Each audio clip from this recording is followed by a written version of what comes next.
Selamat siang, Bapak Ibu semuanya. Senang sekali bisa berkumpul lagi dan bertemu di acara AI Talks. Hari ini kita membahas satu topik yang sangat istimewa karena ini adalah uh, masa depan bagi gereja, masa depan bagi pelayanan, masa depan bagi kekristenan ya, yaitu suku digital. Bapak Ibu mungkin ada sebagian yang sudah mengenal istilah suku digital, tapi mungkin ada sebagian yang belum. Saudara, istilah suku digital ini kita memakainya di dalam bahasa Indonesia ya. Di dalam bahasa Inggris kadang disebutnya sebagai digital natives ya. Kalau istilah itu sudah lama sudah dipakai, kira-kira tahun 2000-an sudah dipakai ya, digital native. Tetapi ada juga yang disebut sebagai digital tribes. Nah, ini belum terlalu lama yang lalu gitu dipakai istilah itu di dalam bahasa Inggris, dan di dalam bahasa Indonesia kami melihat itu menjadi satu kepentingan yang luar biasa, yaitu suku digital. Ya, ya. Tapi sebelum itu saya ingin menyampaikan dulu Pak Max. Apa? Kenapa kita memilih AI dan suku digital sekarang? Karena minggu ini kita merayakan Hari Anak Nasional, Pak. Yang ini? Iya, Hari Anak Nasional Indonesia.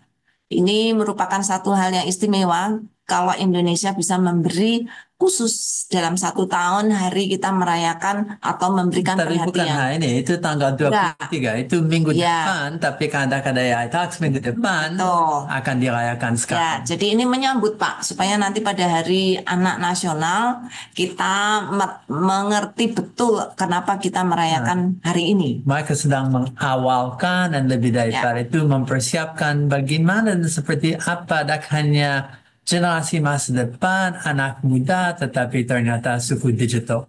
ya, Dan tujuan harapan untuk hari ini adalah untuk generasi muda itu, anak-anak, dan berikut akan bisa menggunakan AI bagi kemuliaan Tuhan. So, ya. Tapi pagi ini yang anak-anak generasi AI atau generasi digital tidak hadir Pak, karena mereka semua ada di sekolah. yes, hari ini baru semua kembali ke sekolah, berarti hanya akan ada tua-tua. Saya harap ini sesuatu yang akan berguna dan hanya untuk mereka, tetapi Sangat. untuk keluarga, Ya, gereja, dan pelayanannya. karena yang memimpin anak-anak generasi Z atau generasi suku digital ini adalah orang-orang tua, guru-guru, pendeta, pemimpin pemuda, dan juga aktivis. Saya kira ini menjadi sangat penting sekali gitu ya, karena anak-anak suku digital ini perlu mendapat perhatian dari orang dewasa, terkhusus juga bahkan institusi seperti gereja, yayasan, dan beberapa institusi lain yang seharusnya memberikan perhatian yang cukup untuk mereka. Well, ya, so tadi tujuan sudah jelas untuk bagaimana ini dalam rangkai AI for God, lebih lagi suku digital itu omong tentang masa depan. So agenda hari ini adalah Ya, kita akan membahas terlebih dahulu apa dan siapa suku digital. Nanti Ibu Evi akan memberikan penjelasan lebih banyak lagi tentang hal ini supaya kita ngeh gitu ya, supaya kita mengerti latar belakang kenapa ini sangat penting gitu ya. Kemudian kita akan melihat paralelnya di dalam Alkitab, Pak, antara suku digital dan Daniel. Nah, nanti ya, kita akan melihat lebih jauh lagi. Lalu pertanyaan bagi kita semuanya, bagaimana gereja merespons? Saya melihat gereja masih santai-santai nih, melihat suku digital. Hanya mengeluh saja. bukan santai-santai, tetapi kalau suku digital ada di sana, mereka kemungkinan sedang lihat di arah yang beda. Masa sih Pak? Iya, Saya harap tidak. Tapi ya, memang gereja kurang berani dan kurang merasa mungkin tidak terlalu ngeh gitu kepentingan yang besar ini. Kemudian yang keempat, dampak AI bagi suku digital, karena sekarang pemakaian suku digital adalah pemakai ya yang terbanyak, yang paling cepat dan paling urgent saat ini ya. Kemudian refleksi gimana kita akan mengambil langkah setelah melihat ini semua. karena ada 80-an plus slides, akan harus mulai dan ayo cepat-cepat. So, silakan. Oke, di dalam konteks dunia misi, jadi kita memakai kata suku digital ini dalam konteks dunia misi ya. Di dalam dunia misi itu kita kenal ada namanya suku terabaikan, yaitu suku yang belum terjangkau oleh Injil. Bukan terabaikan maksudnya tidak diperhatikan, tetapi yang belum terjangkau oleh Injil.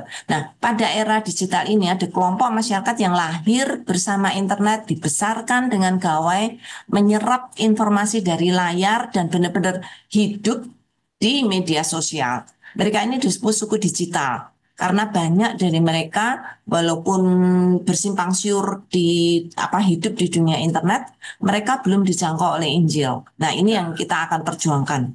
Ya, dan ada yang mungkin akan bilang frase atau kata suku digital tidak tepat, dan ada yang mungkin tak terlalu suka, tetapi untuk paling gampang dan tak harus ada kalimat panjang-panjang, suku digital itu akan kami lihat bersama omong tentang orang yang beda daripada umur saya atau Anda. Nah, ini kita akan dengar banyak dari Ibu Evi, ya. Nah, saudara, suku digital ini tadi sudah saya sampaikan ya, masyarakat, kelompok masyarakat yang paling cepat dan paling banyak terpapar dengan dunia AI. Karena itu kita akan mengenal lebih jauh tentang dunia suku digital. Saya persilakan Ibu Evi. Ya. Iya, baik. Terima kasih Bu Yulia dan Pak Max ya. Ya memang banyak yang mungkin tadi belum memahami tentang apa itu suku digital. Tapi kita coba lihat ya Bu Yulia dan Pak Max dan juga rekan-rekan semua. Kalau kita lihat kondisi atau keadaan yang sekarang terjadi, mungkin kita bisa, oh ternyata suku digital yang dimaksud ini kah? Itu ya. Ya jadi tadi Bu Yulia sudah membuka sedikit tentang definisi ya. Jadi saya mau nambahkan sedikit lagi tentang definisi suku digital gitu ya. Atau kalau kita katakan itu juga generasi digital gitu. Jadi mereka ini adalah penutur asli dari bahasa digital. Ini sebenarnya definisinya sudah sejak tahun 2000 yang lalu ya. Jadi diucapkan oleh Pak Mark Prensky ya, bahwa mereka adalah penutur asli bahasa digital yang dari komputer, video game, dan internet. Jadi mereka lahir, mereka langsung terpapar atau langsung bisa melihat kemajuan teknologi tersebut gitu ya. Sampai kadang ada video yang menggambarkan begitu anak itu lahir, keluar dari rahim ibunya, mereka langsung dikasih handphone tuh untuk mereka bisa mengetahui kondisi mereka sendiri. Karena memang mereka sejak lahir sudah terbiasa menerima informasi dengan sangat cepat dan instan dari perkembangan teknologi yang ada. Jadi itu yang dimaksud dengan defisit suku digital. Dan mereka yang terakhir pada tahun 2010 sampai 2020 atau setelah 2020, mereka disebut anak-anak dari generasi milenial atau generasi dari dari post milenial itu. Jadi kalau kita bicara tentang generasi digital, sekarang ini mereka adalah generasi Z dan juga generasi Alpha. Kalau dikatakan generasi Z saat ini yang sudah berusia maksimal umurnya 30 tahun sampai dengan sekarang ya, generasi Alpha ini sudah dihitung sejak mereka lahir tahun 2020 sampai 2020 sampai dengan tahun ini ya. Kalau sekarang udah ada generasi baru lagi namanya generasi Beta yang lahir tahun 2025 ke atas gitu. Jadi berkembang terus ya untuk generasi dan ke generasinya. Tapi kalau kita bicara tentang suku digital, itu mereka adalah Gen Z dan juga saat ini generasi Alpha. Dan kalau kita lihat keadaan Indonesia saat ini ya, bicara tentang suku digital atau generasi digital ya, mereka ini adalah adalah penduduk terbesar Indonesia saat ini. Ini kita lihat proyeksi dari piramida penduduk nasional tahun 2025 ini, bahwa mereka yang berusia antara 0 sampai 25 sampai 29 tahun, mereka akan menempati usia terbesar ya dari jumlah penduduk di Indonesia yang saat ini sudah mencapai 286 juta ya. Jadi terbesar ada di situ yang diberi kotak merah di situ ya. Jadi ini menjadi satu sasaran mereka yang lahir pada abad 2000 ini ya. Mereka adalah generasi digital ini, mereka punya budaya yang baru ya, di mana kita yang harus melayani mereka juga harus belajar budaya yang baru ini. Dan sayangnya karena kita sekarang juga sedang banyak belajar tentang budaya baru, bahkan dari generasi digital, bahkan sekarang masuk lagi teknologi AI ya. Kadang dan seringkali mereka akhirnya menjadi kelompok atau masyarakat yang terabaikan. Jumlah penduduk terbesar di Indonesia ini menjadi masyarakat yang kurang disentuh ya dengan dengan penginjilan atau dengan hal-hal yang rohani, sehingga ini menjadikan mereka menjadi kelompok masyarakat yang terabaikan atau menjadi ladang misi terbesar saat ini ya. Ini hanya kalau kita lihat dari segi statistiknya. Dan mereka ini juga ya, satu concern yang sangat terbesar juga ya di slide selanjutnya, mereka ini adalah yang menggunakan waktu penggunaan teknologi digital dengan waktu yang sangat besar. Ini adalah rata-rata daily time spent with media orang Indonesia ya. yang usianya sekitar 16 tahun ya. Ini dihitung dari usia mereka 16 tahun ke bawah ya. Jadi mereka menggunakan waktu untuk seharian itu menggunakan waktu untuk internet itu sekitar 7 jam. Lalu mereka menggunakan untuk bermedia sosial itu 3 jam per hari, itu paling sedikit gitu ya. Lalu ada musik, game, streaming, dan broadcast lainnya itu sekitar 7 jam per hari. Bayangkan, waktu yang mereka habiskan ya selama satu hari itu ya itu lebih dari waktu yang ini ya, apa namanya, waktu yang bisa mereka gunakan ada 24 jam ya. Dan 20 jam itu mereka menggunakan waktu mereka juga untuk bersosialisasi atau melakukan kegiatan mereka di dunia digital. Jadi betapa banyak kebutuhan yang sangat besar yang harus kita lihat menjangkau mereka ke sana. Apakah kita ada di sana seperti tadi yang Ibu Yulia sampaikan ya? Apakah keberadaan gereja juga ada bersama-sama dengan mereka di sana ya? Sehingga waktu-waktu mereka menghabiskan menghabiskan waktu untuk internet itu juga kita juga bisa mendampingi di sana. Dan sekarang dalam perkembangan AI yang ada saat ini ya, pengguna yang paling besar memanfaatkan AI itu adalah Gen Z. Kalau kita lihat dari statistik ini terbaru, tetapi itu sudah tahun lalu. Nanti bayangkan perkembangannya tahun ini ya, tahun ini seperti apa ya. Jadi pengguna AI generatif, ini bicara tentang AI generatif ya, itu usia 16 sampai 30 tahun, mereka sudah sebanyak 64% yang menggunakan AI ya. Lalu untuk yang milenial usia 31 sampai 45 tahun itu 41% dan selebihnya ya, itu ada Gen X ya, lalu juga ada baby boomers. Jadi memang sasaran terbesar yang saat ini pemanfaatan AI ya, suku digital itu yang memanfaatkan AI itu ada 64%. Lalu kalau kita lihat juga apa sih yang mereka lakukan ketika mereka tadi menggunakan untuk media dan sekarang mereka menggunakan untuk AI, apa sih yang mereka lakukan dengan AI ini? Dari statistik yang diberikan juga pada April 2024 yang lalu ya, ada 56% dari Gen Z itu ya, ini bicara hanya tentang Gen Z ya, mereka menggunakan AI untuk mencari jawaban, mencari ide, dan mencari solusi untuk berbagai masalah yang terjadi di dalam kehidupan mereka. Dan ini merupakan satu ladang yang sangat strategis untuk kita juga bisa hadir di sana. Lalu sebanyak 25% dari generasi Z yang memanfaatkan AI, mereka pakai untuk membuat konten, proses teks, untuk conversation ya, seperti chat, untuk email dan sebagainya. Dan 29% ya, mereka menggunakan AI untuk mengerjakan tugas dan melakukan hal-hal yang bisa menolong mereka untuk beraktivitas dalam kehidupan mereka sehari-hari ya, seperti tadi ya, proses data, untuk 19. programming, administrasi keuangan dan sebagainya ya. Jadi mereka menggunakan menggunakan banyak ini ya, banyak waktu. Untuk ini hanya dari Gen Z ya, Bapak Ibu Saudara sekalian. Dan kalau kita bisa lihat dari statistik ini, kita bisa lihat betapa banyak kebutuhan yang kita butuhkan untuk kita bisa menjangkau mereka di sana. Dan dari adanya tadi ya, suku digital, lalu bagaimana mereka memanfaatkan dan menghabiskan waktu mereka menggunakan internet dan juga AI, akhirnya kebutuhan dasar mereka atau generasi Z ini, atau mereka yang generasi digital dan generasi ini akhirnya berubah. Kalau kita dulu punya piramida kebutuhan ya, yang dibuat oleh Abraham Maslow, itu adalah kebutuhan yang paling utama itu adalah makan, minum, udara ya, dan sebagainya. Tapi kalau kita lihat piramida ini betul-betul berubah, Bapak Ibu Saudara sekalian ya. Kebutuhan fisiologi atau kebutuhan yang mau tidak mau harus ada ya. Kalau itu nggak ada, mereka bisa mati. Sekarang bukan lagi makan, minum, atau udara, tetapi ada wifi, ada baterai, ada device mereka ya. Itu harus selalu ada dimanapun mereka berada. Listrik itu harus selalu ada. Dan sekarang AI itu adalah listrik terbaru, Bapak Ibu Saudara sekalian ya. Jadi dimanapun mereka juga harus ada itu AI ya. Kita bisa tambahin di sini nanti ya, AI juga gitu ya. Lalu kebutuhan rasa aman ya. Mereka juga membutuhkan rasa aman bukan lagi dari pencuri atau dari maling dan sebagainya. Rasa aman yang mereka butuhkan itu ada rasa aman yang mereka pastikan di dunia internet, di dunia di dunia digital itu mereka bisa ada keamanan yang mereka bisa miliki ya, karena mereka beraktivitas di email dan sebagainya. Lalu mereka juga membutuhkan rasa kasih sayang yang sangat besar, itu sangat tergantung dari jumlah dari yang mereka dapatkan dari dunia internet ya, misalnya komentar atau ucapan-ucapan percakapan yang mereka lakukan, komunikasi yang mereka lakukan, penghargaan itu juga mereka dapatkan dari jumlah follower, jumlah likes ya, bukan lagi penghargaan mungkin berupa piala dan sebagainya, itu mungkin bagi mereka itu nomor kesekian lah. Dan juga aktualisasi diri yang sangat penting, mereka harus selalu memberikan diri mereka, pastikan mereka itu ada di dunia digital ya, mereka punya kalau sekarang tuh mereka bisa punya apa bisa bisa FYP setiap saat di TikTok dan sebagainya ya, bikin konten ikutan FB Pro dan sebagainya. Itu sekarang menjadi membongkar semua kebutuhan dasar manusia ya ketika sudah lahir generasi digital atau generasi AI ini. Dan kalau kita mau belajar ya, kalau kita lihat tadi yang sudah kita sampaikan ya dari keberadaan mereka, statistik yang ada dan kebutuhan mereka, akhirnya kita bisa punya satu kesimpulan, oh ternyata karakteristik suku digital ini adalah mereka digital native, mereka sangat bergantung kepada teknologi. Kalau nggak ada teknologi, mereka mungkin kehilangan jati diri mereka. Dan mereka itu sangat full media, harus visual.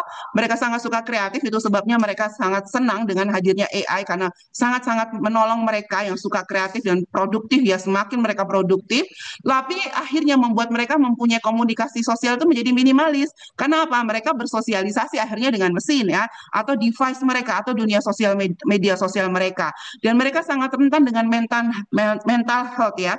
Karena apa? Banyak gempuran-gempuran dari dunia internet, dunia digital, bahkan AI sendiri yang membuat mereka tuh bisa merasa mungkin insecure atau merasa tidak apa ya, tidak bisa diterima kalau tidak punya standar yang sesuai dengan kehidupan media sosial saat ini. Dan akhirnya mereka juga punya dinamika keluarga yang tidak lagi dekat karena mereka semua saat ini bahkan dengan orang tua mereka pun semuanya akhirnya terhubung dengan gadget device ya yang ada di tangan mereka atau dunia media sosial mereka, sehingga itu bisa menimbulkan krisis identitas ya bagi generasi digital karena mereka akhirnya pada ujungnya mereka akan menemukan bahwa ternyata diri mereka itu kesepian dan akhirnya mereka akan merasakan insecure. Dan inilah menjadi tantangannya bagi suku digital ini sendiri ya, ya karakteristik mereka menimbulkan tantangan bagi diri mereka sendiri dan mereka sendiri sangat-sangat berjuang untuk ini. Kalau Bapak Ibu Saudara sekalian yang sudah sangat saat ini banyak aktif dalam pelayanan di suku digital ini ya, kita tahu terlalu banyak informasi bahkan overload ya, dan ini menyebabkan distraksi, mereka tidak bisa fokus ya, mereka tidak bisa punya waktu untuk memikirkan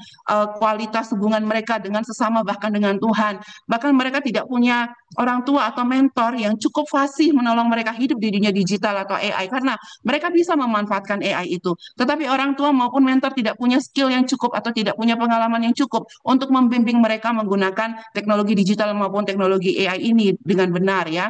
Mereka juga kurang skill untuk menghadapi dunia nyata. Karena apa tadi? Sebagian besar hidup mereka habis di dunia media sosial atau di dunia internet ya. Sehingga kurangnya skill untuk menghadapi dunia yang sebenarnya ya, yang seharusnya juga dibimbing oleh orang tua mereka atau mentor mereka itu juga mereka tidak dapatkan. Dan ini mengakibatkan mereka punya emosi atau mental yang sangat rentan sehingga mereka akan sangat mudah mendapatkan penyakit digital ya, luka batin digital itu sangat rentan untuk mereka derita ya, sehingga mereka sangat membutuhkan komunitas nyata yang sehat yang bisa menjadi circle mereka, yang bisa menolong mereka ya masuk ke dalam dunia mereka dan membawa mereka kepada Kristus. Nah, inilah yang menjadi satu tantangan ya kalau kita lihat kondisi saat ini, statistiknya seperti apa, karakteristik dari suku digital dan tantangan-tantangan yang mereka hadapi ya, suku digital atau kita katakan sekarang mereka juga suku AI ya. Bagaimana kita bisa memanfaatkan teknologi yang terbaru ini, teknologi yang baik ini untuk membawa mereka mengenal Kristus. Nah, ini menjadi tantangan kita bersama, begitu. Itu yang bisa saya sampaikan Ibu Yulia dan Pak Max untuk keadaan statistik dan kondisi suku digital di Indonesia saat ini. Terima kasih banyak Ibu Evis, penjelasan yang sangat ekstensif sekali. Kita semakin tahu orang-orang ini sebenarnya ada di sekitar kita, bukan jauh-jauh, tapi mereka adalah orang-orang yang bahkan mungkin ada di rumah kita. Pak Max melihat penjelasan Bu Evi dari tentang suku digital ini, kita akan melihat ke Alkitab nih Pak. Ya, Ada kisah paralel nih di dalam Alkitab yang Pak Max suka menyebutkan ini. di dalam Daniel, masih ingat waktu ada semua omongan tentang suku digital itu mulai hampir 10 tahun yang lalu, dan khususnya Sabda mulai mikir tentang hanya generasi yang digital immigrants and digital natives, tetapi seperti apa kalau digital natives mulai jadi banyak dan jadi hampir bilang satu suku? Apa terjadi kalau hanya dunia berubah, tetapi yang ada di dalamnya? Dan itu ada refleksi tentang Daniel, dan dalam Daniel ada pelajaran hanya tentang hikmat, tetapi ada pelajaran yang saya harap akan sangat relevan untuk bagaimana mengerti dan menghadapi dunia digital terisi dengan suku digital. Oke, sebagai just a review, semua tahu apa yang terjadi. Nebuchadnezzar, dia dari Babylon pergi ke Jerusalem dan dia tidak hanya menang, dia menghancurkan Jerusalem, bait Allah ditidak-adakan, dan dia menang tak hanya dari sisi perang, tetapi dia mengambil bagian besar dari populasi. Dia dengan perkataan lain menculik Daniel dengan teman-teman, lain-lain dijadikan budak, dan Israel bye-bye. Yang jelas anak-anak muda, Pak. Semua yang anak muda diambil oleh Raja Nebukadnezar untuk membangun negara Babilonia. Semua yang mungkin berguna. Yang berguna, yang tua ditinggal. Ditinggal atau ya. Tapi itu sesuatu yang betul mengubah segalanya. Daniel tidak lagi di Jerusalem. Daniel tidak lagi di tempat yang budaya Ibrani, tetapi kami lihat apa yang terjadi. Daniel masuk kepada Babylon, dunia yang baru. Di situ ada bahasa yang baru. Mau tidak mau harus belajar bagaimana ngomong daripada nol. Sastra tulisannya itu pakai kastim dan itu semua bahasa, dan hanya itu semua tulisan dan semua sastra tidak sama lagi. Budaya, cara interaksi, apa yang baik dan tidak baik, gaya hidup, seluruh sistem daripada yang tempat situ, cara orang interaksi, orang akan berbicara, dan hanya bahasa tapi budaya yang baru. Lebih daripada itu, sejarahnya baru. Dia harus belajar semua itu dan dia dengan teman-teman diberi kesempatan dan kami bisa baca dari Daniel pasal 1 dan kalau ada waktu akan panjang lebar tentang ini. Tetapi jelas ada makanan yang sangat beda, baru. Dan dia menolak sebagian dan dia belajar bagaimana makan sesuai dengan ini. Ada tak hanya itu, tapi pola cara gaya hidup yang baru. Dia harus belajar pengetahuan dan ilmu yang baru. Hukumnya baru. Lokasi dan secara dasar bangsa tempatnya baru. Dan setelah lulus, dia jelas jabatan dan tugas yang baru sampai dipercayakan, diberkati, sampai dia jadi salah satu penasehat terdekat kepada raja.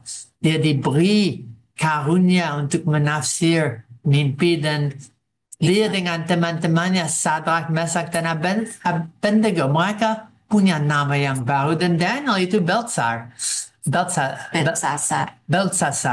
and itu namanya pun diubah. Kami masih pakai kata Daniel, tetapi dia saat itu tidak. Tapi paling penting, agama dan iman mereka tidak baru. Dan kami akan lihat satu paralel seperti apa dunia orang yang diculik. Oke, gimana untuk suku digital? Diaspora dan disrupsi. Daniel hidup di pengasingan di Babilonia, jauh dari tanah air, budaya, dan sistem iman, dari semua yang klasik, semua yang dikenali dulu, kepada yang tidak mereka kenal lagi. Suku digital, mungkin mereka lahir di dunia yang digital, tapi kami yang bukan suku digital rasa sejenis pengasingan kepada semua hal-hal ini. Mereka hidup dalam dunia virtual dan berapa banyak orang yang bukan suku digital tak mengerti itu. Dunia mereka itu penuh dengan nilai asing, algoritma, dan dunia yang social media, dunia yang budaya sangat-sangat beda. Dan jelas, internet tidak terus sesuai dengan iman Kristen, sering baliknya. Budaya dan nilai daripada dunia maya itu melawan iman Kristen. Tapi suku digital harus dan bisa belajar bagaimana hidup dalam dunia itu. Lebih dari itu tentang pembentukan karakter. Daniel dipilih karena cerdas dan potensi, dan mereka didik dalam sistem Babilonia. Mereka dididik bukan di sekolah Kristen atau Ibrani. Kadang-kadang sekolah Kristen itu, dia dididik 3 tahun lebih, dan dia bisa dia bisa unggul, bisa excellence, dan dia bisa hebat dalam sistem dan pendidikan yang bukan dari asalnya budayanya atau percayaannya. Suku digital. Well, mereka dipilih oleh sistem digital, mereka dilatih oleh platform, trend, teknologi. Ada orang yang bilang internet and device itu yang memuridkan generasi ini. Generasi dimuridkan oleh dunia dan sistem digital. And mereka hidup dalam satu ekosistem yang digital. And itu yang didik dan membentuk mereka. Dan karakter akan cerminkan itu atau tidak. Akan so tantangan untuk suku digital itu bagaimana mereka akan masih godly, mereka masih akan punya pikiran dan hidup yang menyenangkan Tuhan. Okay? Lebih daripada itu, bagaimana bisa kesetiaan kepada Tuhan di tengah laut, di tengah dunia yang lain ini. Daniel, dia menolak makanan raja karena akan mencemarkan dirinya. Mereka memiliki komitmen rohani di tengah tekanan sistem. Dan untuk itu mereka memprioritaskan cara hidup, gaya hidup yang masih menyenangkan Tuhan. Suku digital, banyak makanan dari content digital. Mereka punya garbage in akan garbage out. Makanan yang digital itu sering tidak moral. Itu relativistic. And di dalam ini mereka sedang coba mencari identitasnya. Apakah mereka akan berani menolak sistem nilai dunia digital yang tidak sesuai dengan Kristus? Semua ini tantangan untuk mereka, dan mereka seperti Daniel akan harus memutuskan. Makan apapun segalanya ikut-ikut aja, atau mereka akan benar berdiri untuk Tuhan. Lebih daripada itu, bagaimana untuk mengerti cara komunikasi, menguasai bahasa, bagaimana untuk mengerti dunia AI, digital teknologi. Di Babilonia itu sangat beda dari sebelumnya. Kalau saya mikir zaman HP, bandingkan dengan televisi dan radio. Orang masih punya televisi dan radio, tetapi kalau hanya itu, Daniel belajar bahasa dan tulisan orang Kasdim. Dia menguasai sistem Babilonia, tapi tidak ditelan olehnya. Dia bisa mengerti dan memakai semaksimum mungkin apa yang ada saat itu untuk tidak hanya kebaikan Tuhan, tetapi untuk jadi berkat kepada bangsanya. Suku digital, melek teknologi, harusnya, dan mereka punya bahasa digital, mereka punya budaya digital. Dan itu bukan menjauhinya mereka, harusnya. Mereka dipanggil untuk menguasai alat digital. Dari sekolah, dari dunia kerja, dan untuk masa depan, mereka akan hidup dalam dunia yang digital. Apakah mereka diperdagangkan oleh screen dan notifikasi, atau mereka akan bisa pakai ini?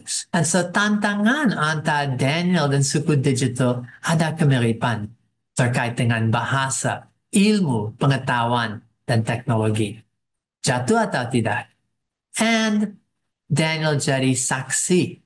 Dia jadi pimpinan, a leader. Daniel diangkat menjadi penasehat raja. Dia membawa hikmat Allah dalam segalanya.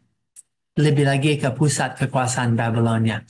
And suku digital harusnya menjadi Daniel baru yang mensuarakan kebenaran Tuhan di dunia digital, di dunia AI, di media sosial, di dalam pendidikan, bisnis kreatif, dan teknologi. Masa depan, mereka yang akan harus menyuarakan Tuhan dalam dunia yang ada. So, apa yang bisa dicontoh dari Daniel? Well, kami mengakar dalam iman kepada Tuhan, God first. Bijaksana dalam beradaptasi, dimanapun kami masih punya hikmat dari Allah. Berani menolak kompromi dalam dunia tapi tidak dari dunia. Menguasai sistem dunia tanpa dikenalkan olehnya. Dikendalikan olehnya. Dan menjadi terang di istana, di negeri, di dunia Babilonia, di dunia digital. Tantangan untuk Daniel adalah tantangan yang sama untuk suku digital. Akan tenggelam atau terhampas? Berdoa. Tidak. Mimpin dan menolong dan dampingi suku digital untuk tidak. Itu jadi sesuatu yang penting. Daniel Generation, kami akan lihat dengan just satu slide cepat tentang apa dan siapa Daniel Generation. Saat ini suku digital perlu jadi Daniel Generation dan semua pelajaran dari Daniel jadi nyata dalam mereka. Kebutuhan generasi zaman ini itu kebutuhan untuk Babylon. Seperti apa Daniel Generation? Dengan cepat. Daniel Generation itu digital. Dunia baru ini sudah digital dan AI.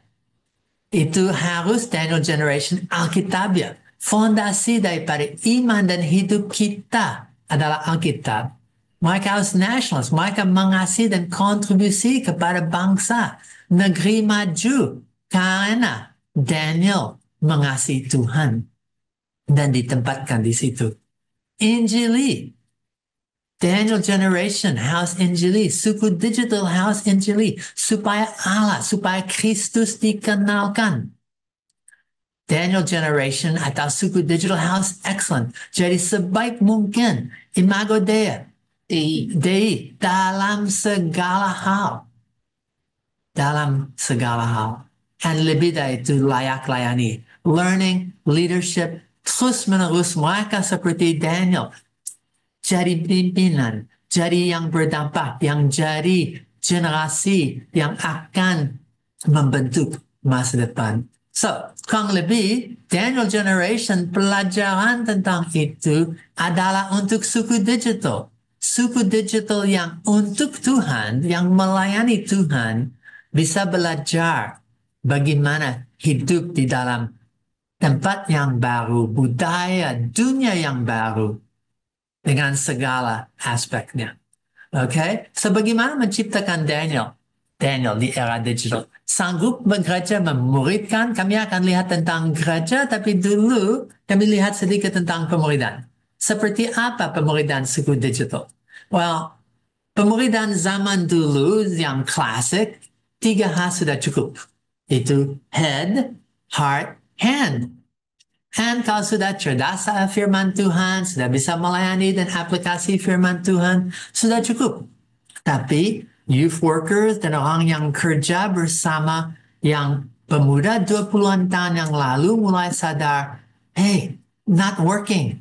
Sejak HP muncul dan sejak digital mulai muncul, ini tidak jalan. Itu kurang apa? Dan daripada itu 3 hal jadi 4 hal. Untuk dunia yang digital, dunia yang penuh dengan gawe, harus masih memuridkan head, heart, hand. Tapi HP itu harus digunakan untuk Tuhan. Ada orang yang bilang harus selamatkan orang termasuk HP-nya. Karena apa? Well, every gadget for God. Dan lebih daripada itu, identitas suku digital itu terkait dengan HP-nya. Kenapa? Mereka dengar dunia, lihat dunia, itu lewat HP-nya. Mereka ekspresi diri, itu lewat HP-nya. Dan lebih daripada itu, cara mereka interaksi dan relasi ada lewat HP.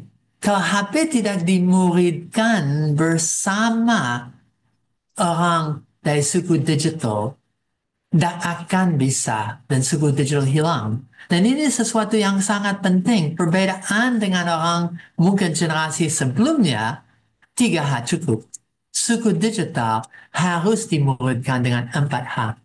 Lebih daripada itu, kami akan lihat ternyata sekarang itu tidak cukup.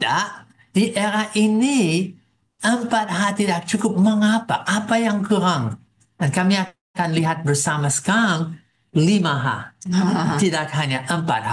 Dan bukan ha seperti tadi Bu Yulia. Ya, ha. But no, 5H dengan serius ternyata kalau meng-HP orang termasuk HP-nya, memuridkan orang termasuk HP-nya dah cukup. Itu juga harus dengan high-tech. Di dunia digital AI, dan ini sedikit main kata, tetapi harus tambah satu H. High-tech punya dua arti. Dari satu sisi, itu teknologi tertinggi, teknologi terbaru, itu omong tentang AI. AI itu conversational, tapi high-tech, kalau teknologi sosial, teknologi adalah untuk relasi.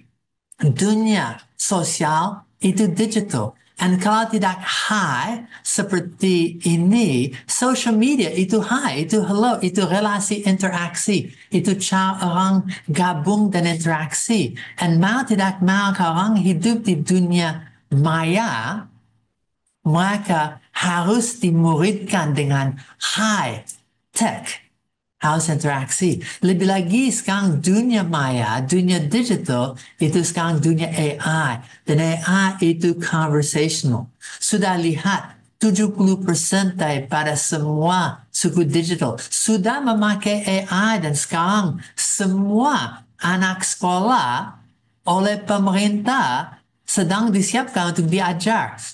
Indonesia sedang mengajar tak hanya digital literacy, itu 4H, tetapi AI literacy, dan itu akan 5H. And so kalau mau memuridkan suku digital AI, harus head, heart, hand, HP-nya, tapi juga high-tech. Social media, dan AI conversational, AI di belakang segalanya. So, itu yang AI for God. Tapi semua tidak secara acak-acak. Itu perlu ada belakang itu fondasi misiologis. Dan akan lihat lagi dari Daniel. Yang fondasi misiologis seperti apa? AI for God sebagai fondasi seperti apa? Kami lihat bersama.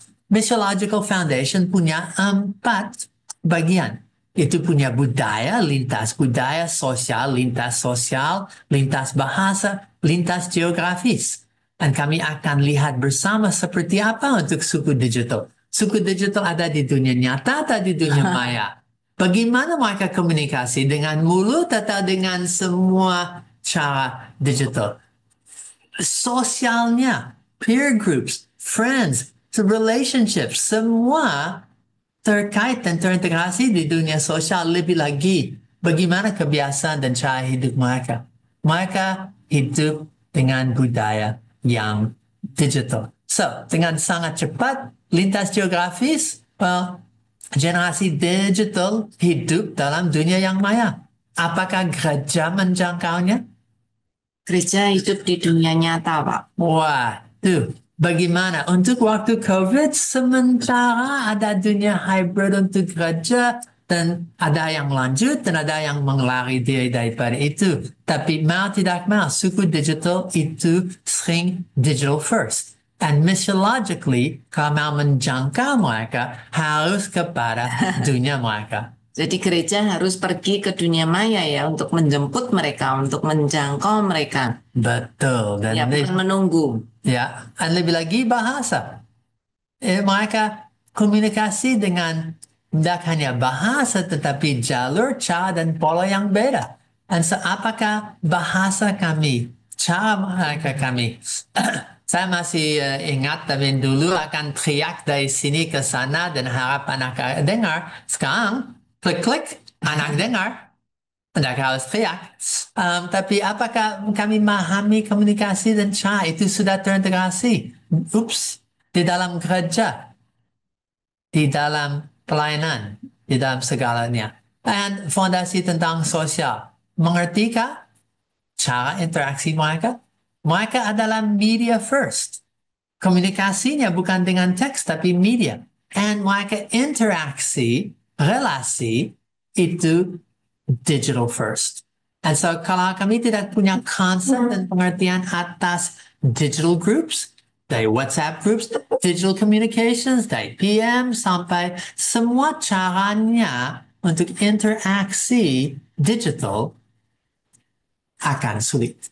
Okay? And lintas budaya. Well, jujur, budaya sekarang daripada anak muda, saya masih ingat waktu HP, BlackBerry, dan SMS pertama keluar, dan orang, wah, yang muda pakai singkatan, dan mereka pakai cara dan gaya yang beda, sudah mulai berubah saat itu. Tetapi sekarang harus mengerti lintas budaya. Saya lihat lagi, seperti apa untuk suku digital, perlu refleksi. Mereka dari mana? Mereka cara komunikasi seperti apa? Cara interaksi kelompok dan struktur sosial seperti apa dengan budayanya apa. Kalau mulai mengerti ini, gereja mungkin akan bisa respond, mungkin akan bisa menjangkau. Ya, melihat banyaknya perbedaan itu membuat saya semakin mengerti kenapa orang tua sekarang sangat sulit untuk berbicara dengan anak-anak mereka karena mereka hidup di dunia yang beda, dengan bahasa yang beda, lokasi yang beda. Ya, dan dalam abad yang beda. Berapa banyak orang tua masih hidup dalam abad yang lalu? Ya, mungkin tak separah itu. So, anyway, untuk suku digital, Mystical Foundation bilang kami harus bisa menyampaikan Injil.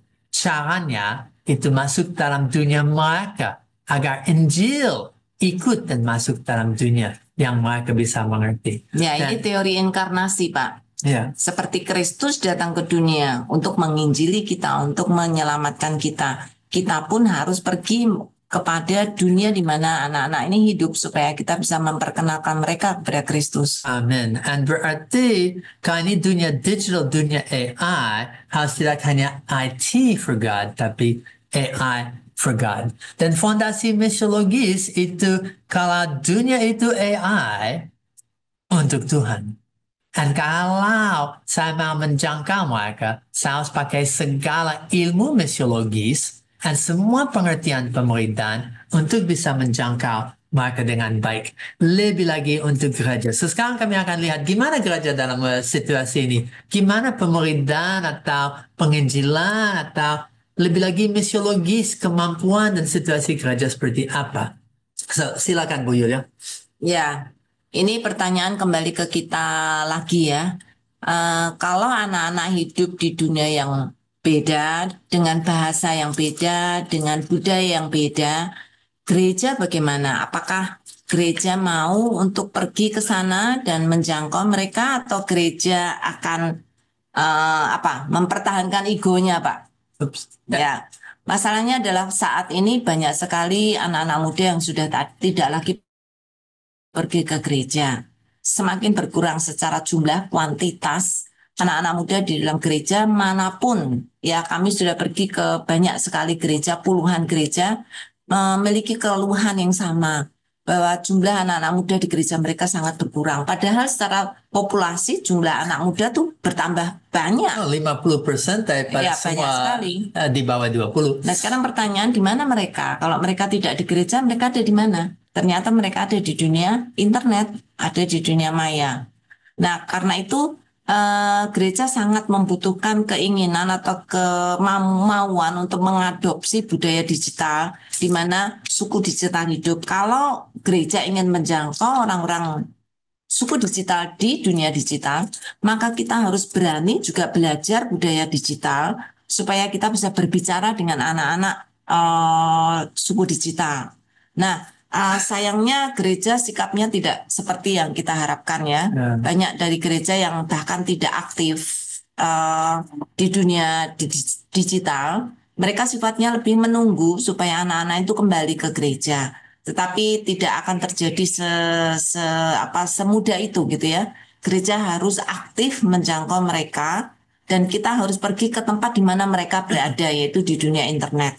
Ya, dan ada satu peribahasa dalam bahasa Inggris. When in Rome, do as the Romans do. Kalau Anda ada di Roma, lakukan seperti atau sesuai dengan orang Roma. Ada itu bahasa, budaya, dan semua aspeknya. Ya, tapi kesulitannya Pak, kadang gereja menahan ego. anak-anak yang harus datang ke gereja, kami orang tua yang harus memimpin dan menunggu mereka datang. Ya, Berarti akhirnya mereka coba untuk Roma yang lama, yang seperti abad yang lama, bukan Roma yang baru. nah itu Ya. terlihat dari mana? Terlihat dari banyaknya pemimpin gereja yang tidak fasih dalam dunia digital Sampai atau bisa bilang tidak. alergi? Atau nah.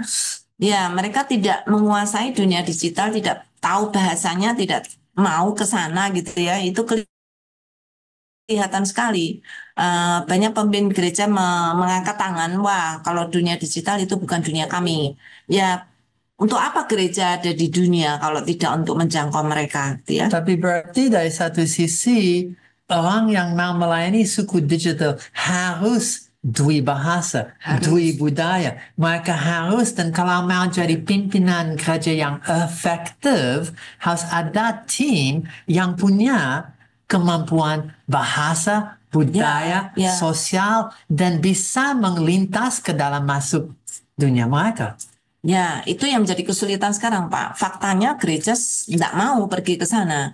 Sehingga pemimpinnya pun tidak rela untuk belajar hal-hal yang berbau digital, berbau teknologi. Nah, selebihnya itu kalaupun mereka bisa membawa anak-anak ke dalam gereja, gereja tidak menyediakan lapangan pelayanan yang relevan dengan skill yang mereka tawarkan. Jadi anak muda sekarang punya skill digital yang luar biasa, tapi gereja tidak siap. Bahkan semua pelayanannya pelayanan klasik sehingga anak-anak muda juga tidak bisa ikut ambil bagian di dalam pelayanan. Kecuali untuk main LCD dan mungkin menolong Pak Pendeta untuk bikin satu PowerPoint. Ya, terlalu simpel untuk mereka ya. Butuh satu lapangan pelayanan yang relevan dengan keahlian mereka di dunia digital. Lihat seperti apa gereja sekarang. Nah, ini ciri-ciri gereja yang ditinggalkan suku digital, Pak. Kalau ada beberapa gereja, termasuk mungkin gereja Bapak Ibu yang sekarang hadir, kenapa kok sedikit sekali anak muda atau apa suku digital ada di gereja saya? Coba mungkin bisa lihat evaluasi ya. Apakah ibadah di gereja itu kaku dan sangat formal sehingga anak-anak muda sangat rigid sekali untuk ikut ibadah. Tapi ketika mengatakan ibadah kaku dan formal itu bukan berarti harus hingar-bingar, harus loncat-loncat, harus pakai band, tidak ya. Tetapi ibadah yang kreatif, tidak kaku, tapi yang yang inklusif, yang menginvite atau mengundang lebih banyak orang untuk terlibat. Jadi tidak formal harus pengurus, harus pendeta, harus ya. Itu menjadi formal sekali. Yang suku digital, cara belajar itu lebih interaktif dan Ya. bukan hanya satu arah monolog. Lebih dari itu, cara mereka interaksi itu bukan hanya top down, tetapi semua dapat suara, semua bisa dapat opini, dan semua akan terdengar. Dan kalau lihat hanya cara dari sekolah dan cara daripada dunia media sosial, budaya dan pengertian dan cara interaksi bikin Ya. gereja ada tempat yang sulit untuk mereka. Ya, jadi ibadah mungkin harus perlu lebih fleksibel sehingga melibatkan lebih banyak orang. Bukan ibadah yang kaku itu terus gitu ya, tapi setiap minggu ada kreativitas sehingga anak-anak melihat ada sesuatu yang baru. Jadi bukan masalah band, bukan masalah loncat-loncat gitu ya, tetapi masalah tata ibadah yang lebih inklusif, Lebih tidak dari itu, tidak eksklusif hanya Ya. untuk penatua, majelis, dan pengurus saja, tapi terbuka untuk semua orang boleh ikut terlibat. lebih dari itu, anak ke suku digital ingin dihargai, mereka ingin dikenali, dan mereka sering sedang mikirkan tentang daripada isu yang global sampai masalah dirinya, tapi mereka mau di satu tempat yang mereka punya teman dan relasi dan terdengar dengan baik-baik. So, gimana respons daripada gereja? Belum, Pak. Belum, masih. Iya, topik khotbah tidak relevan dan seringkali anak-anak melihat bahkan karena mereka sekarang punya AI, mereka bisa mengecek khotbah dari pendeta-pendeta dan seringkali mereka melihat khotbahnya tidak relevan, tidak alkitabiah, bahkan kadang tidak sesuai dengan ayat-ayat yang dikhotbahkan. Nah, itu membuat anak-anak menjadi tidak lagi respect gitu ya dengan khotbah-khotbah. juga gereja tidak hadir di dunia digital. Nah, ini bagi mereka kalau gereja tidak hadir di dunia digitalnya, gereja tidak eksis, ya. Kemudian juga minimalis di dalam relasi yang autentik. Jadi kebanyakan mereka melihat relasi di dalam gereja itu fake. Relasi dalam gereja itu cuma basa-basi gitu, tidak otentik, tidak benar-benar tulus gitu ya. Tetapi hanya say hi tapi tidak dalam. Kemudian juga mereka lebih senang, anak-anak ini senang melihat gereja itu membahas juga isu-isu global. Mereka sudah terpapar dengan begitu banyak informasi, sehingga mereka tahu informasi yang terjadi di seluruh dunia. Tapi mereka melihat gereja itu seperti ada di pojok yang tidak tahu apa-apa gitu ya. Mereka senang kalau gereja ikut ambil bagian di dalam isu-isu global, entah itu berdoa untuk mereka, entah itu membicarakan tentang hal itu. Termasuk yang mungkin paling penting untuk generasi digital, untuk suku digital, yang isu yang paling penting itu tentang bagaimana masa depan, apakah saya masih akan bisa punya kerja, dunia sedang berubah dengan cepat, manakah ada kesempatan, manakah saya akan bisa dapat keuangan, dan so mereka sangat ingin dan harap gereja akan memberi nasihat, akan dampingi waktu mikir tentang dunia digital dan AI, tapi gereja diri sendiri itu rasa asing di situ dan tidak bisa memberi pengertian dan hikmat kepada mereka. Dan satu lagi yang tidak membuat anak-anak suku digital itu nyaman di gereja, gereja terlalu rigid, terlalu kaku. Untuk memutuskan sesuatu, Pak, butuh 3 kali rapat. Jadi tidak pernah ada perkembangan yang terjadi di gereja. Gereja ingin memutuskan satu keputusan yang akan berlaku untuk selama-lamanya. Padahal tidak seperti itu. Dunia berubah cepat. Dunia berubah dengan sangat cepat sekali. Gereja harus belajar bagaimana hidup agile. Memutuskan dengan cepat, kalau memang harus berubah, harus berani berubah. Tidak mempertahankan apa yang tidak relevan lagi. Satu peribahasa daripada yang dunia digital itu fail often, fail fast, maju. Gagal, sering gagal dengan cepat. Tapi maju karena akan belajar daripada itu. Tapi gereja tidak berani untuk coba eksperimentasi atau harus rapat 3 kali, Pak. Pertimbangan terlalu banyak sehingga tidak memutuskan apa-apa. Agile, fall and keep moving. And nanti akan bisa belajar berdiri dan jalan lebih cepat dan lebih kuat. Sama halnya dengan ini, tidak ada lapangan pelayanan karena majelis dan penatua dan para pendeta takut memberi kepercayaan kepada anak muda. Nah, karena itu pelayanan anak muda jangan dipercayakan. Nah, itu membuat lapangan pelayanan untuk anak-anak muda hampir dibilang tidak ada di dalam gereja. Kalau mereka tidak ikut terlibat, maka mereka akan dengan cepat mundur dari gereja. Dengan sedih, kalau saya lihat gambar yang ada di PowerPoint ini, semua tempat duduk kosong kan ini tidak satu yang menarik atau mengundang atau yang bilang suku digital friendly. Untuk mereka mungkin rasa sedikit terasing. Mereka ingin punya hidup rohani, mereka sangat haus rohani, tetapi apakah gereja respons?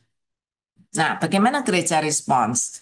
Gereja harus mau membangun kesadaran bahwa dunia digital itu adalah saat ini menjadi new frontiers, menjadi ladang misi terbesar abad ini. Panggilan Matius 28, 19, 20 masih terus berlaku. Dan ditambah bukan hanya dunia nyata, tetapi juga dunia digital. Kalau gereja melihat ini, maka misi harus di-extend, harus diperluas lagi ke dalam dunia digital untuk memenangkan anak-anak di dunia digital.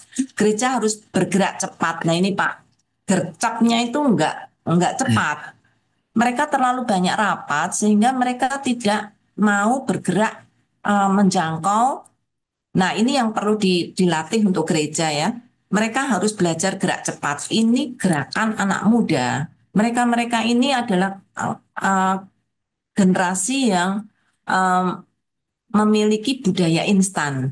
Kalau segala sesuatunya serba lama, memutuskan lama, dan melakukan hal-hal apapun lama, maka anak muda tidak bisa mengikuti lagi. Itu tidak cepat dan instan, tetapi dari satu sisi cepat dan instan tidak selalu baik. Dan bagaimana antara duanya bisa punya bijaksana dan hikmat, karena ternyata kaku dan beku itu juga tidak otomatis sesuatu yang baik kecuali mau jadi glacier.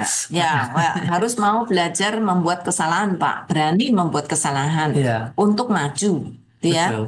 Dan Nah, berani percaya yang mudah, yang pasti akan lakukan kesalahan. tadi Pak Mes menyebut tentang friendly church ya untuk suku digital. Ini sebenarnya ada tes, Pak. Ya. Apakah gereja ramah terhadap suku digital? Ada tesnya. Kalau saudara melihat itu dan gereja Bapak Ibu tidak ramah untuk suku digital, maka jangan mengeluh kalau anak-anak suku digital sulit untuk masuk ke dalam gereja. Nah, nanti kita akan lihat ya, kalau Bapak Ibu mau boleh mengcopy linknya dan coba lakukan tes dengan beberapa teman di gereja. Itu ada di sini. Ya. Kalau mau. Ya, tapi belum selesai. Belum, Oke. oke. Keempat, hadir di dunia digital secara aktif dan konsisten. Ada beberapa kemarin dulu kami pelayanan di Bogor, lucu sekali ada ibu-ibu Instagram. Kami punya Instagram, Bu. Berapa lama Bapak Ibu atau Ibu untuk mengupdate isi Instagram Bapak Ibu? Ya, 2 bulan sekali, 3 bulan sekali. Wah, kalau itu dunia digital nggak mungkin akan dianggap hidup ya kalau 2 bulan sekali baru ada update konten. Harus minimal 1 hari sekali, kalau bisa 1 hari 2 kali ada isi konten yang berubah. Karena anak-anak muda memang hidup di sana, jadi mengerti kapan berubah dan kapan tidak. Kalau anak muda melihat ini kontennya nggak pernah berubah selama dua bulan, ya artinya itu bagi mereka itu sudah mati, sudah tidak ada kehidupan lagi. Nah, yang kelima, bangun budaya untuk gereja terus bisa bertumbuh dan bertransformasi. Banyak dari gereja sekarang terlalu komplasen, terlalu nyaman, hidup di zona nyaman dan tidak mau berubah. Sehingga gereja menjadi gereja yang mati dan menjadi gereja yang secara kehidupan tidak bertumbuh. Nah, bagaimana gereja bisa bertumbuh? Belajar membangun budaya yang terus bertransformasi, mereformasi diri, sehingga gereja terus-menerus relevan dengan orang-orang yang hidup di zaman ini, gitu ya, generasi yang harus dilayani ada di depan mata, itulah yang mereka harus layani, bukan generasi sebelumnya. Ya, ada satu komentar di chat yang bagus sekali dan implikasi di belakang itu. Misalnya, gereja bisa menjangkau dan selamatkan satu orang dari suku digital. Tapi karena mereka tidak dalam dunia digital dan tidak tahu bagaimana hidup dan bahasa dan budaya, tetapi bagaimana saya bisa selamatkan orang dari suku digital kalau gereja saya tidak punya kemampuan dan pengertian akan digital, kecuali dikeluarkan dan coba mengtransformasikan mereka kepada yang non-digital. Dan kecuali gereja mulai punya bidangnya, bagiannya yang fasih digital, mereka tidak akan punya tempat untuk suku digitalnya. Ya. Itu seperti saya punya ikan, saya beli ikan bagus, tapi kalau punya kolam, dia akan mati di meja saya atau dimakan, tapi tidak akan mungkin hidup kecuali ada tempat yang berair untuk ikan itu. Dan suku digital diselamatkan pun, bagaimana diajar kalau saya punya pengalaman air? Bagaimana mereka akan berenang dengan baik tentang mana yang ikan besar dan kecil dan bahayanya? Dan so gereja betul itu new frontier untuk mereka dan prinsip misiologis dan pemerintahan bisa menolong arahkan mereka. Ini Pak Loa bilang on-file presentasinya bisa kita gunakan untuk presentasi di gereja kami. Oh, sangat boleh Pak.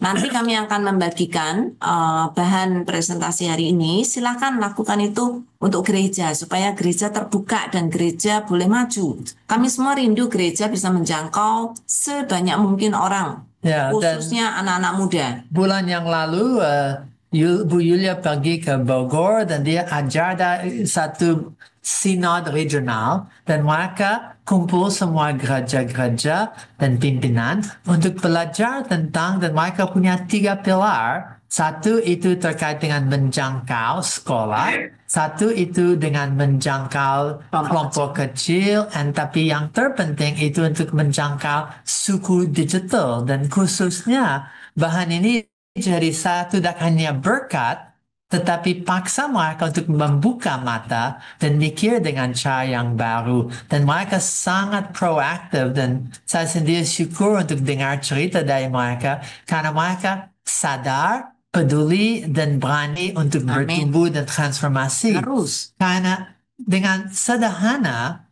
masalah suku digital bukan masalah teknologi, tetapi untuk gereja itu masalah organizational change, organizational transformation. Mereka harus berubah Betul. untuk bisa kerja dan hidup bersama makhluk air, kalau bisa bilang, spesies yang beda. Hampir seperti itu. Ya, ini Pak George Suleman juga. Ini silakan Bapak Ibu boleh memfoto. Silakan lakukan tes. Apakah gereja saudara ramah untuk suku digital? Kalau enggak, jangan heran ya kalau gereja Bapak Ibu tidak ada anak mudanya. Kalau gereja tidak ramah, ya mereka tidak ada di situ. Sorry. Ya. Oke, ini Pak Jos Suleman Yohanes bertanya, suku digital apakah ada dampaknya? Karena HP, laptop, komputer bisa merusak hubungan antara interkeluarga melalui gadget. Generasi X bisa buka aplikasi porno dan lain. Oh, itu justru Pak, kita tadi Pak Max sudah berkata ya, dunia internet itu bukan dunia yang baik-baik. Dunia banyak kejahatan di sana, termasuk hal-hal yang Bapak sebutkan. Karena itu perlu orang dewasa ada di dunia internet untuk menolong anak-anak ini tidak terjerumus ke dunia yang gelap itu, Pak. Tapi membocor bagian yang berikut. So, tapi ya akan omong khusus tentang itu. Tadi ini yang tesnya dan pertanyaan ada 15 pertanyaan bisa dilihat bersama dengan sangat cepat satu atau dua. Tetapi apakah gereja Anda itu ramah suku digital? Apakah anak muda bisa ikut terlibat? Dan apa bentuk ibadah pun itu kreatif dan itu sesuatu yang menarik atau tidak. Dan dari 15 pertanyaan ini ada refleksi tentang strategi, tentang aktif atau tidak aktif di social media, tentang content. Hanya khotbah atau itu didigitalkan? Apakah ada multiplikasi? Apakah gereja punya tim yang hanya kreatif atau tim media tapi yang fokus khusus untuk melibatkan anak muda? Gimana untuk komunitas pemuda dan gereja? Bisakah ada jembatan antara orang dewasa dan suku digital dan seterusnya? Saya tidak satu persatu, tetapi bagaimana Anda akan punya ide dan pertanyaan lain? Saya akan bilang topik khotbah cocok untuk generasi muda atau tidak. Itu akan ngomong tak hanya tentang identitas, tetapi bergumulan generasi di dalam dunia digital, etis, moral, dan isu sedunia. So, ini pertanyaan yang muncul akan lanjut karena waktu terbatas. Ya. Dan tadi khusus tentang dampak AI bagi suku digital. Silakan Pak. Tadi respons gereja, saya harap ini jadi pertanyaan refleksi. Dampak AI bagi suku digital. Sabda sudah 2 sesi 3 jam plus tentang dark side. Ini hanya dari agendanya dan omong tentang sisi teologis dan rohani sampai resiko sosial dan geopolitik. Apa tantangan untuk safety and governance? Dan apakah sampai manusia akan punah oleh karena AI? Dan jujur, anak muda mengerti pertanyaan itu. Dan bagaimana secara lebih praktis tantangan cultural dan misiologis di bagian dark side nomor 4.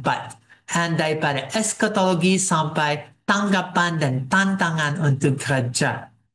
Dan mikir masa depan. And di dark side bagian kedua itu diakhiri dengan bright side. So kami akan dengan sekarang singkat sekali lihat dark side and then kepada bright side untuk suku digital. Saya selalu akan mulai tentang AI is dangerous. Itu bahaya. AI scary, sangat menakutkan. Kalau Anda tidak takut akan AI, maaf, Anda tidak mengerti AI.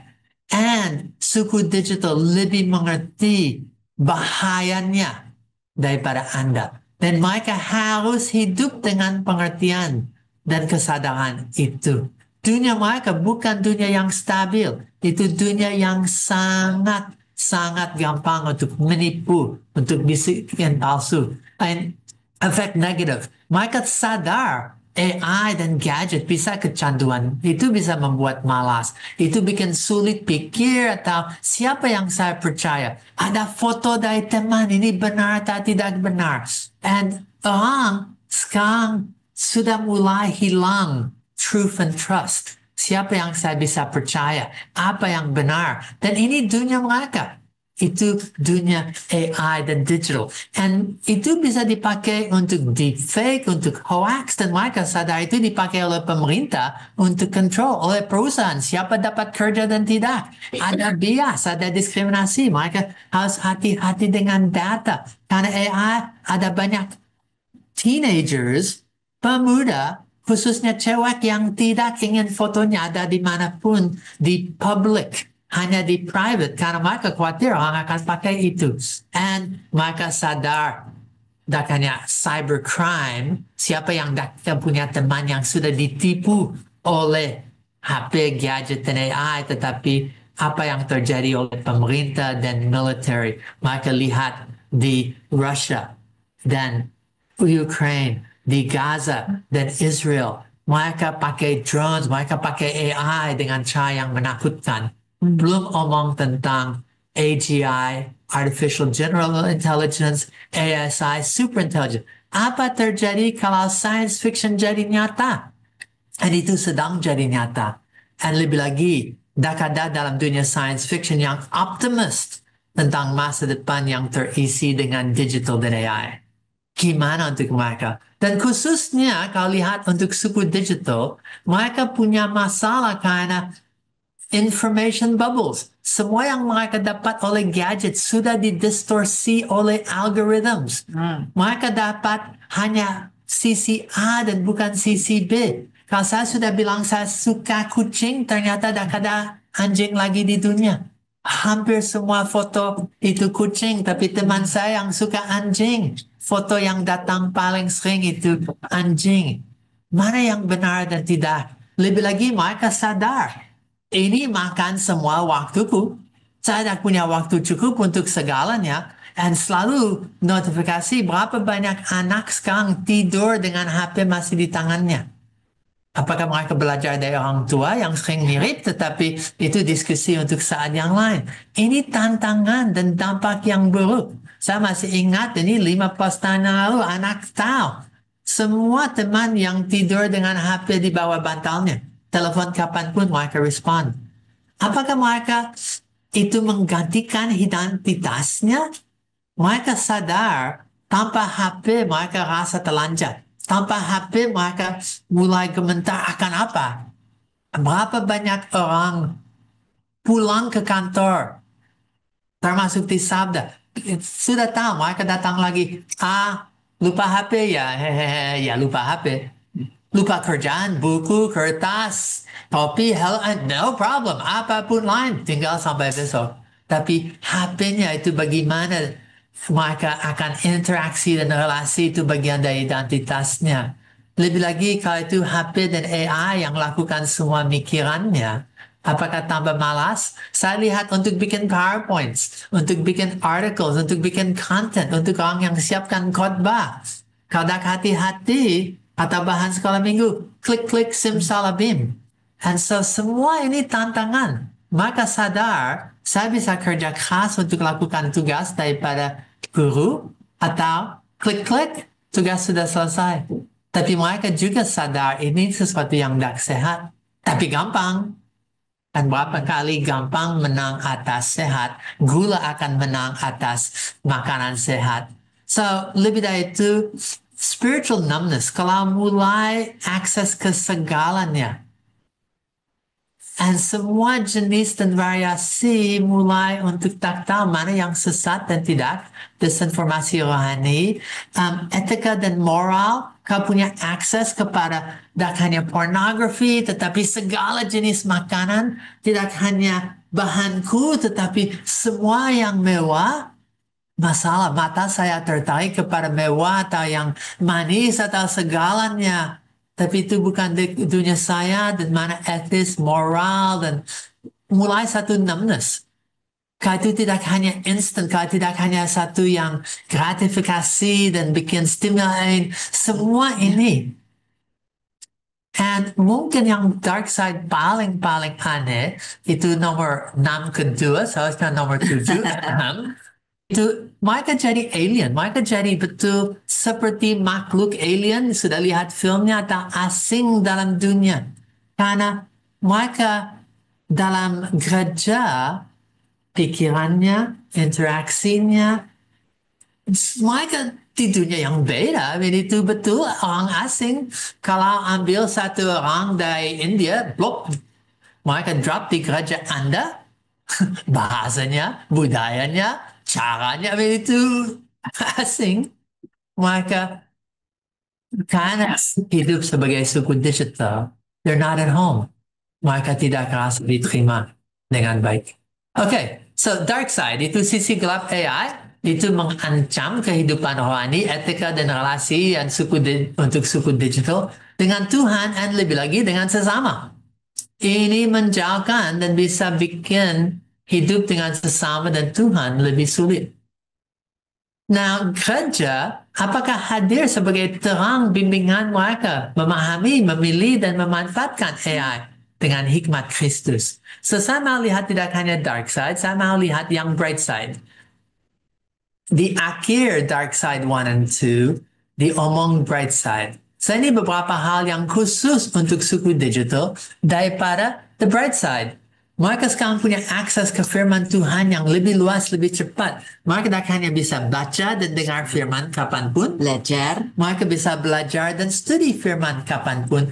And dengan Alkitab GPT dan AI sejenisnya, mereka bisa conversation. Mereka bisa bergumul. Mereka bisa punya counseling yang Christian, Alkitabiah, yang selalu akan mengarahkan firman Tuhan. Anak muda sering punya banyak sekali pertanyaan-pertanyaan yang bahkan pendeta tidak bisa menjawab. Dan AI bisa menolong paling tidak untuk memberikan solusi awal gitu ya sebelum mereka betul-betul datang dan berdiskusi dengan hamba Tuhan atau mentor yang lebih dewasa secara rohani.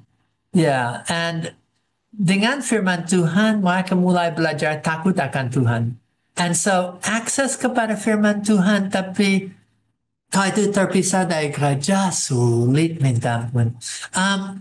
AI bisa jadi... Sekarang ini Pak, anak muda itu sebenarnya tidak meninggalkan kekristenan. Mereka meninggalkan gereja. Dan mereka masih lapar rohani. Padahal mereka harusnya kembali ke gereja, tetapi gereja tidak menampung dan mereka. Dan satu bright side, nomor 4, itu jadi pendamping rohani dan emosional. Seharusnya manusia juga, tetapi kalau tidak ada 24/7, bangun di tengah malam, langsung. Dan lebih lagi nomor 3, untuk pemuridan yang lebih interaktif dan lebih efektif. Ingat yang 5H? Ya betul, AI, and lebih lagi digital bisa mendampingi. And kalau mau, itu mendukung disiplin rohani yang konsisten. Ada daripada reading plan, sampai ada aplikasi, semua yang bisa mendampingi untuk itu. And mereka bisa lebih kreatif untuk ekspresi iman dan pelayanan. Kalau saya lihat dan bandingkan Daniel Babylonia, dia hidup di dunia yang lama Jerusalem, kemungkinan hidup rohaninya dan iman masih muda dan belum diuji dan tidak terlalu relevan. Tetapi waktu di Babylonia lebih kreatif, lebih ekspresif, dan dia betul memperjuangkan dan belajar, dan dari itu bertumbuh dan berkembang dalam imannya. Dan orang suku digital, satu bright side, imannya betul punya satu terang dalam dunia ini. Tapi mereka harus dibimbing, Mbak. Lebih lagi oleh orang yang lebih dewasa secara rohani. Saat ini tidak banyak mentor untuk mereka karena mereka harus orang yang tahu tentang dunia digital. Dan mau tidak mau, dan ini satu bright side, kalau diatur dan gereja respon dengan baik, AI adalah masa depan, tapi mereka suku digital adalah masa depan dari gereja. Mereka adalah dunia dan generasi AI itu masa depan. Kami akan menolong mereka untuk memperjuangkan dan mengerti dan mengenal iman atau tidak.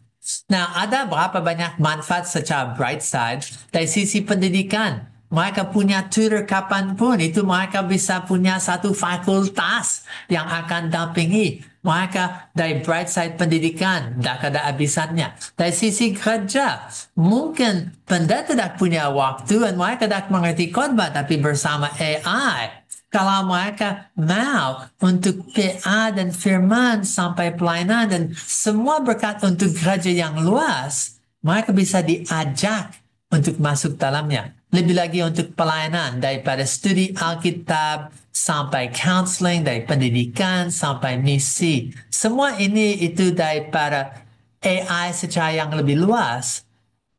Jadi mereka sebagai suku digital kalau diajar dengan baik, semua ini ada bagian dari bright side mereka. So, bright side, Ya, AI adalah alat misi yang luar biasa jika digunakan dengan takut akan Tuhan. Tadi ada satu komentar dari salah satu peserta yang sangat bagus ya, Deborah. dari Ibu Deborah. Ajarkan takut akan Tuhan, bentengi dengan firman Tuhan. Amin. Jadi itu sangat penting, bukan takut AI, tetapi takut Tuhan. Dan ajarkan itu pada anak-anak sehingga mereka bisa melihat AI sebagai alat misi yang berguna. Ya. ya, saya akan memanjangkan kalimat dan bilang AI adalah alat misi, alat pelayanan, dan alat iman. Firman yang luar biasa. Jika digunakan dengan takut akan Tuhan, dan jika diajar bagaimana AI literacy untuk AI for God. Ya, So, AI bisa menjadi rekan pelayanan digital untuk menjangkau dan membentuk suku digital atau AI secara lebih efektif, kreatif, dan alkitabiah. Ya, ini ada komentar dari Pak Iwan yang jadi kendala saat ini terutama seperti saya di kota kecil dengan jumlah jemaat yang nggak terlalu banyak adalah kurangnya mentor pelayan yang mengerti tentang dunia digital atau AI. Pak, sebenarnya tidak harus orang yang ahli. Bapak sendiri kalau mau belajar, saya kira bisa sedikit demi sedikit akan mengenal dunia digital. Dan itu sudah cukup untuk menolong anak-anak melihat bahwa Bapak pendetanya juga care dengan mereka dengan mempelajari. Bahkan Bapak bisa belajar dari mereka. bikin kelompok, dan kelompok ini itu satu kelompok untuk tukar-menukar, dan kami akan belajar firman dengan AI, dan kami akan belajar dunia sosial dan dunia mereka. Dan seperti kalau ada helikopter yang drop Bapak di tengah Papua, harus belajar ulang bahasa, budaya, dan seperti apa dunia di situ. Well, sekarang bikin kelompok dengan mereka dan belajar bersama mereka, dan ada banyak yang mereka tidak tahu dan sangat ingin tahu, dan baliknya hikmat dan pengalaman akan firman dan akan Tuhan jadi berkat besar. So, saya lanjut. Ya.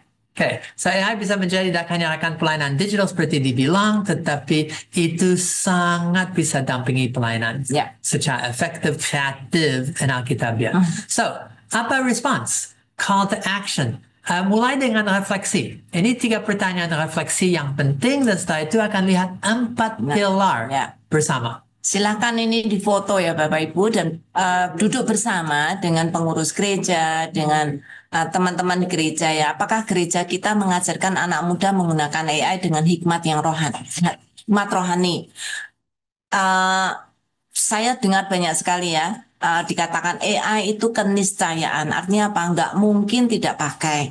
Kalau anak muda toh akan pakai, kenapa nggak diajarin dengan hikmatnya supaya mereka memakainya dengan benar? Itu sangat-sangat penting. Jadi gereja Bapak Ibu harus mengajarkan anak-anak bagaimana menggunakan AI dengan hikmat rohani. Harus. Pertanyaannya bagaimana? Nah, nanti Bapak Ibu diskusikan dengan teman-teman yang ada di gereja ya. Dalam dunia yang sempurna, seharusnya itu gereja yang dampingi dan mengajar suku digital untuk bagaimana memakai ini untuk pendidikan, untuk persiapan bisnis, untuk masa depan, dan lebih lagi untuk Tuhan.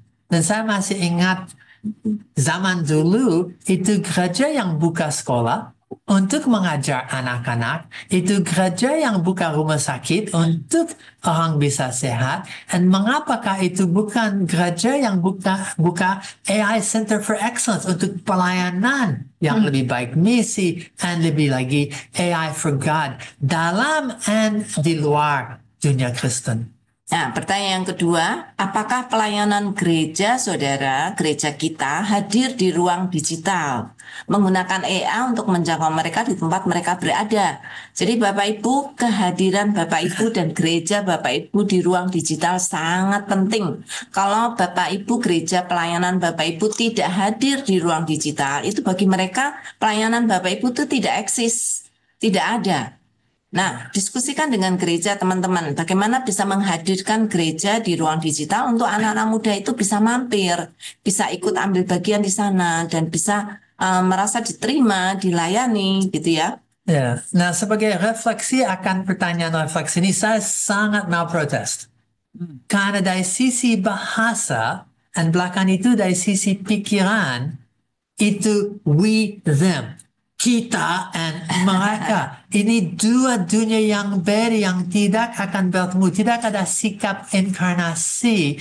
Dan untuk saya, mungkin bersama mereka Harus atas bersama-sama. kesadaran. Itu bukan mereka, itu bagian kita yang beda bahasa, bagian dari kita yang beda budaya, tapi masih bagian ini anak-anak kita. Ini seharusnya bukan kami dan mereka, tetapi bersama. And Ya, tapi faktanya Pak, fakta tragis. faktanya orang dewasalah atau pembuat keputusan, pendeta, majelis, mereka lah yang harus memutuskan untuk membuka ruang digital sehingga anak-anak muda bisa ikut ambil bagian di sana. Atau masuk di dalam ruangan mereka. Yang pertanyaan ketiga. Apakah kita siap melatih misionaris digital untuk generasi ini? Wow, ini langkah yang luar biasa. Kalau Bapak Ibu bisa sampai memikirkan sampai di sana, luar biasa. Jadi Bapak Ibu jangan cuma melibatkan anak-anak muda di pelayanan gereja dan juga membuka ruang digital bagi mereka, tapi juga mempersiapkan mereka untuk menjadi misionaris, menjadi penginjil di dunia digital. Nah, Wah, ini itu hanya luar biasa. tapi ini hanya relevan saat ini dalam transisi. Mikir 10 tahun depan, 15 tahun depan. Dunia dah hanya sudah digital dan AI, tidak ada melintas lagi. Ini dunia yang ada. Dan untuk masa depan gereja itu akan digital dan AI. Sebagaimana dah hanya untuk missionaries, tapi untuk mempersiapkan dan untuk bikin relevant gereja masa depan. So, ini lanjut, right? Sudah pertanyaan refleksi atau mau? Ini ada tanggapan dari Pak Siprianus. Pertanyaan itu sangat penting dan relevan di era digital saat ini. Gereja memiliki tanggung jawab untuk mengajarkan muda-mudi menggunakan AI dengan hikmat rohani karena teknologi dapat menjadi alat yang berguna untuk menyebarkan nilai-nilai spiritual dan menjangkau lebih banyak orang, termasuk menjangkau sesama suku digital. Pelayanan di ruang digital juga sangat vital. Dengan memanfaatkan teknologi dan AI, gereja dapat menjangkau anak muda di platform yang mereka gunakan sehari-hari. Ini termasuk media sosial, aplikasi, konten digital lainnya, memastikan pesan gereja dapat diakses dengan mudah. Mengenai pelatihan misioneri digital sangat penting untuk mempersiapkan generasi muda dengan keterampilan yang mereka butuhkan untuk menyebarkan Injil dalam cara yang relevan. Ini bisa mencakup pelatihan tentang cara menggunakan media digital dan lain-lain. Wah, ini Bapak pasti memakai AI. Nah, Bapak tidak mungkin bisa mengetik secepat ini. Tapi ya bagus Pak. Bapak sudah menggunakan AI dengan cara yang benar. Artinya menolong kita mendapatkan penjelasan lebih banyak ya. Untuk apa yang selama ini kita kita concernkan bersama ya. Sangat bagus sekali. Terima kasih Pak. Dan AI pun sudah bisa menjawab pertanyaan ini dengan hikmat dan bagus. Dan itu mengerti ini 3 pertanyaan yang beda dan itu dijawab dalam 3 paragraf kecil dengan sangat tajam. Apakah gereja dan kami bisa belajar? Jawaban yes. Kalau mengerti 4 pilar ini. Dan ini call to action. And akan cepat sekali harus miliki literasi AI. Dan hanya literasi digital tetapi AI quotient. Harus punya skill untuk prompting atau bagaimana. Dan hanya WA dengan teman tapi WA dengan AI. Lebih lagi untuk PA dengan AI squared. Kalau punya literasi Alkitab dan pengertian bagaimana AI dan dunia digital akan Alkitab dan bagaimana ini jadi berkat untuk seluruh gereja dan siapapun yang percaya. Dan akhirnya harus punya satu philosophy of ministry. Cara, metode, dan alat yang baru akan cepat sekali karena waktu mulai habis. AI literacy, well, itu seperti digital literacy, tetapi 2 menit, Pak. dalam AI quotient yang baik, itu didasarkan pada prinsip Alkitab, hati-hati, jangan hanya nilai-nilai moral universal, Christian AI quotient. Amin. Lebih lagi, skill untuk basic prompting itu bagaimana berbicara dengan AI. Seperti berbicara dengan Bu Yulia, dengan baik dan efisien. Kalau hanya hai-hai terus, tetapi ada cara fokus. Fokus itu format, apa bentuknya, apa yang jenis dan hasil yang Anda mau. Objektif, and objektif itu tujuan untuk apa yang saya sedang interaksi. Konteks itu scope atau latar belakang. Saya mau ini dari pandangan Kristen, dari Alkitab, bandingan daripada just secular. Atau saya mau apa doa dari pandangan Hindu sangat beda. Dan so itu konteksnya. User dan usage itu omong tentang role atau tentang tiga siapa. Siapa saya? Kalau saya bilang saya orang Kristen atau saya bilang saya orang atheist yang benci Tuhan, itu akan jawab sangat beda. Kalau saya bilang ini untuk anak muda atau untuk akademis. And special itu semua yang bikin keistimewaan. And so ini fokus. Harus punya, tak hanya literasi AI, tapi skill untuk prompting. Literasi Alkitab. Harus mengerti dari kacamata Allah, apa yang ada dalam Alkitab tentang teknologi dan AI dan prinsipnya. Harus juga 4 langkah. Awali, investigasi itu masuk dalam teks, dan kalau lihat logonya, itu AI squared, ada Alkitab, AI pertama masuk, AI kedua ajaran, apa arti untuk aku, dan implementasinya yang keluar. And lebih daripada itu, kalau lihat seperti target, ada fokus dan ada salib atasnya. Itu sangat penting. And harus bisa belajar dengan cara yang baru. Conversational learning seperti Alkitab GPT, ada alat baru, resources baru, dan harus berani untuk eksperimentasi, berkembang. And jujur, kalau AI terus berkembang dan terus belajar, kan itu teknologi, learning technology, apakah kami? Dan kalau you punya komunitas, itu bisa 2-3 teman atau ikut salah satu komunitas dari Sabda sangat akan menolong. So, terus menerus Anda harus belajar and harus pakai tools and resources. Terus menerus eksperimentasi. Ya. New ministry, new education untuk mengerti suku digital. Ya, Dan itu ini istilah yang sekarang, Pak, continuous learning. ya. Ya, di dalam dunia pendidikan Bapak Ibu harus kenal istilah itu ya. So minimal AI untuk beginners, Anda pasti bisa. Dan lebih daripada itu dari sekolah-sekolah, STTs, kerja, seminars, ini lambat. Okay. Ya, and line. Dan kami akan tutup dengan ini. AI harus dipakai untuk menangkan jiwa dan melayani generasi AI, suku digital. Mereka adalah masa depan. And lebih daripada itu, AI harus dipakai dengan pengertian AI for God. Itu akhirnya. And terima kasih untuk waktumu. Pas. Lebih 1 menit, Pak. Ah. Ini ada pertanyaan dari Pak Purnianto. Misioneri digital seperti apa yang bisa kita kerjakan dan ajarkan? Waktunya udah habis, tapi doakan Pak. Suatu ketika kita akan membahas itu lebih banyak ya. Dan sudah ada di archive AI dan misi. Itu satu yang bagus sekali. Dan ada beberapa lain yang sudah menyentuh topik itu. Ya, ini Pak Dr. Aji Soko topik materi hari ini sangat bagus karena prinsip dibaliknya juga aplikatif di bidang non-digital. Yes, Ya, betul. kemudian Pak Herda, Khusus kepada Maji. yang tanggapan itu, orang yang pintar conversational, pintar AI, orang yang bilang aja sudah dwibahasa, budaya, dan bisa masuk dan keluar daripada dunia itu bisa sangat relevan dan berbicara dengan cara yang dimengerti oleh suku digital. Ya. Suku digital bukan masalah teknologi, tapi itu masalah misiologi. Itu bukan masalah teknologi, tetapi itu masalah gereja di situ dan akan relevan atau tidak. Sangat setuju. Ini ada pertanyaan dari Pak Herda. Bagaimana kami bisa mendapatkan materi hari ini, Pak? Sangat bagus untuk diberikan ke gereja. Sudah dijawab oleh teman-teman dari Sabda, Pak. Jadi nanti akan mendapatkan bahannya. Dan saya sangat encourage Bapak Ibu yang sudah mendengarkan seminar hari ini, silakan sharekan kepada gereja Bapak Ibu.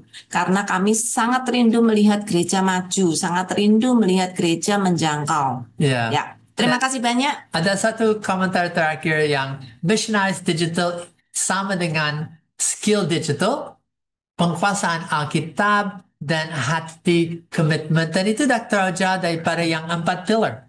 Kalau you sudah punya literasi, good, literasi Alkitab and literasi digital, and punya skill, and satu, tak hanya komitmen, tapi pengertian dan filosofat yang baru, itu pasti akan AI for God. Pasti engkau akan bisa menjangkau suku digital, suku AI.